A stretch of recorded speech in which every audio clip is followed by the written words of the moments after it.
വയനാട് പുൽപ്പള്ളിയിൽ യുവാവിനെ കൊലപ്പെടുത്തിയ സംഭവത്തിൽ 4 പേർ റിമാൻഡിൽ. പുൽപ്പള്ളി സ്വദേശികളാണ് അറസ്റ്റിലായത്. കനാടിക്കൊല്ലി അരീക്കണ്ടി വീട്ടിൽ റിയാസ് ആണ് കഴിഞ്ഞ ദിവസം കൊല്ലപ്പെട്ടത്. മുൻ വൈരാഗ്യത്തെ തുടർന്നായിരുന്നു സംഘം ചേർന്ന് കൊലപ്പെടുത്തി.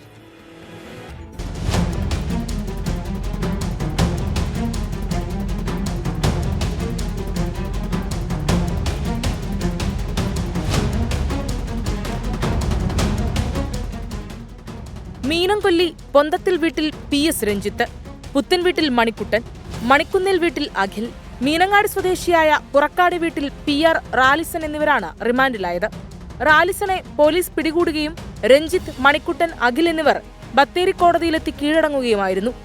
വ്യക്തിവിരോധത്തിലാണ് പ്രതികൾ ഗൂഢാലോചന നടത്തി ആസൂത്രിതമായി കൊലപാതകം നടത്തിയതെന്ന് പോലീസ് പറഞ്ഞു. കഴിഞ്ഞ 12-ാം തീയതി രാത്രിയോടെയായിരുന്നു സംഭവം. പ്രതികൾ ഗൂഢാലോചന നടത്തി റിയാസിനെ താഴെയങ്ങാടി ബിവറേജസിന് സമീപം വിളിച്ചു വരുത്തി തടഞ്ഞുവെച്ച് മർദ്ദിക്കുകയും കത്തികൊണ്ട് നിരവധി തവണ കുത്തുകയുമായിരുന്നു. ഗുരുതരമായി പരിക്കേറ്റ റിയാസിനെ സംഭവസ്ഥലത്ത് ഉപേക്ഷിച്ച ശേഷം പ്രതികൾ വാഹനത്തിൽ സ്ഥലത്തു നിന്നും രക്ഷപ്പെട്ട് ഒളിവിൽ പോയി. പരിക്കേറ്റ റിയാസിനെ കോഴിക്കോട് മെഡിക്കൽ കോളേജിലെത്തിച്ചെങ്കിലും ആശുപത്രിയിൽ വെച്ച് മരിക്കുകയായിരുന്നു. സയന്റിഫിക് ഓഫീസർ, വിരലടയാള വിദഗ്ധരടക്കം സംഭവസ്ഥലം പരിശോധിച്ചു.